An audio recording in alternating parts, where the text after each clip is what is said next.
آج صبح ہی صبح امریکہ کے صدر نے ایک میسج کیا ہے سوشل میڈیا اکاؤنٹ پہ کہ امریکہ نے ایران کی نیوکلیر فیسلٹیز پہ فورڈو، نیپتن اور اصفہان پہ حملہ کیا ہے. یعنی 3 جہاز بقول امریکنز کے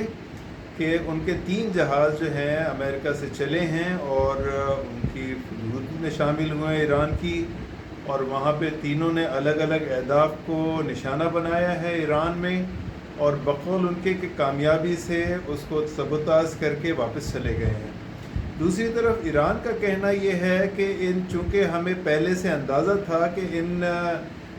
فیسلٹیز کے اوپر حملہ ہو سکتا ہے، اور امریکہ جو ہے پہلے سے اس بات کے اشارے کئی طریقوں سے دے چکا تھا، لہٰذا ہم پہلے سے تیار تھے اور ہم نے جو فیسلٹیز وہاں پہ موجود تھی نیوکلیئر کی ان کو وہاں سے شفٹ کر دیا تھا. اور یہ سچویشن جو ہے وہ امریکہ کی طرف سے انتہائی یعنی بیڈ کنڈیشن ہے، چونکہ شروع میں انہوں نے کہا کہ ہم حملہ کریں گے، لیکن انہوں نے منگل کا ٹائم دیا تھا.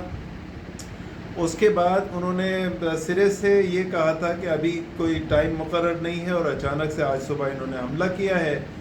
اب دیکھنا یہ ہے کہ اس کی ریٹیلیشن میں ایران کیا کرتا ہے، اور پھر آگے اگر معاملہ جاتا ہے تو پھر کتنا خطرناک ہو سکتا ہے.